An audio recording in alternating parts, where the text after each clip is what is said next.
When the light went out of the signs, Paul and the rector stirred. They opened their eyes, startled to find themselves sitting in a pew, when a moment ago, it seemed to them, they had been standing.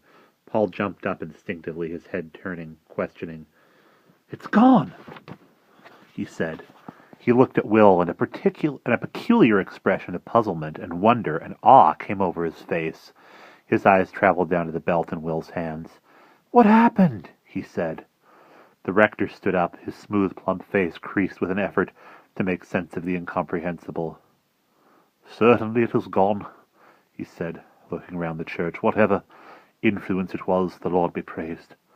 He looked, too, at the signs on Will's belt, and he glanced up again, smiling suddenly, an almost childish smile of relief and delight. "That did the work, didn't it? The cross. Not of the church, but a Christian cross nonetheless."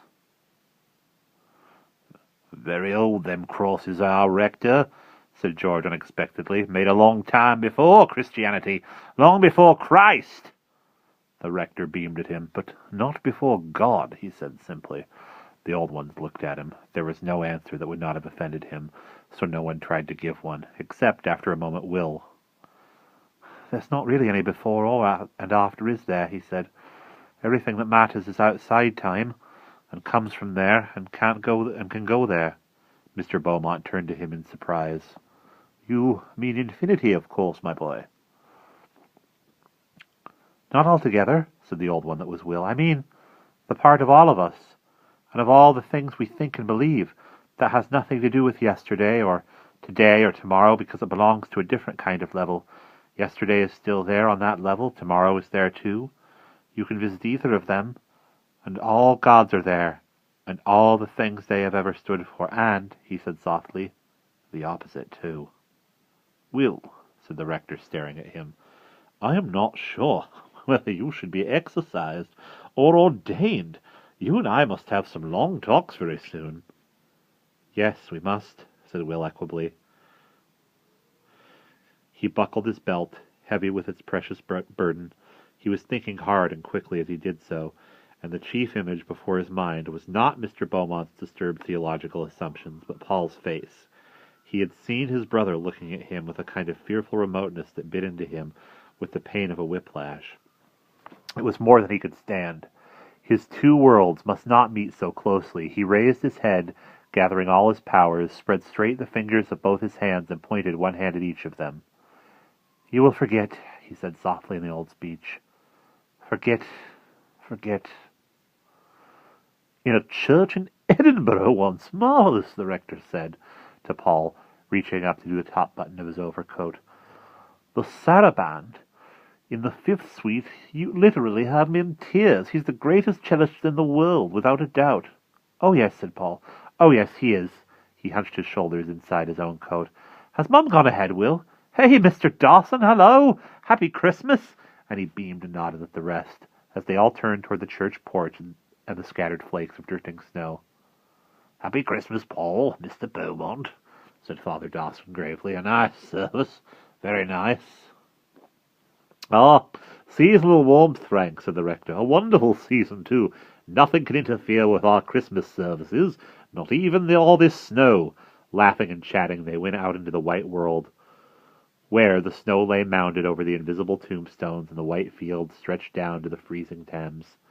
There was no sound anywhere, no disturbance, only the occasional murmur of a car passing on the distant Bath Road. The rector turned aside to find his motorbike. The rest of them went on in a cheerful straggle to take their respective paths home.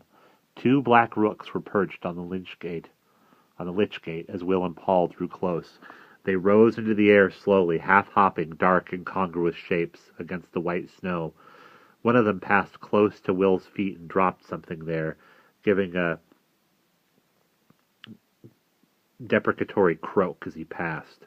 Will picked it up. It was a glossy horse chestnut from the rook's wood, as fresh as if it had ripened only yesterday. He and James always collected such nuts from the woods in early autumn for their school games of conkers, but he had never seen one as large and as round as this.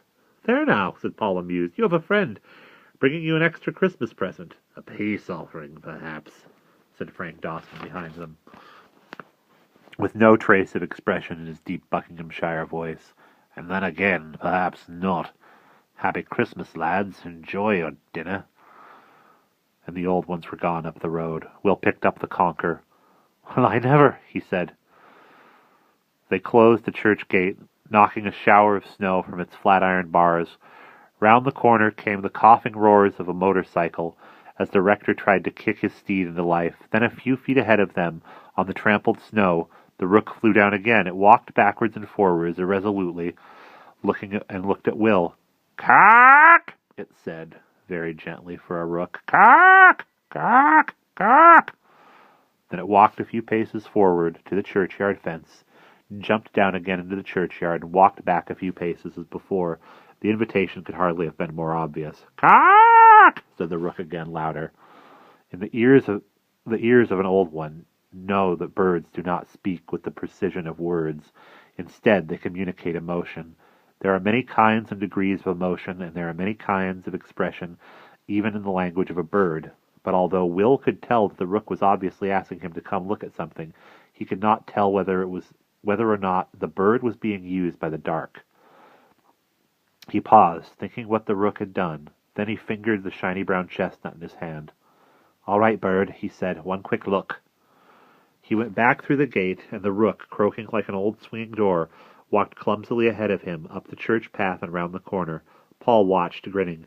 Then he saw Will suddenly stiffen as he reached the corner, vanish a moment, and then reappear. "Paul, come quick! There's a man in the snow!" Paul called the rector, who had just begun pushing his cycle up the road to start it there, and together they came running. Will was bending over a hunched figure lying in an angle between the church wall and the tower. There was no movement, and the snow had already covered the man's clothes half an inch thick with its cold, feathery flakes. Mr. Beaumont moved Will gently aside and knelt, tucking the man's head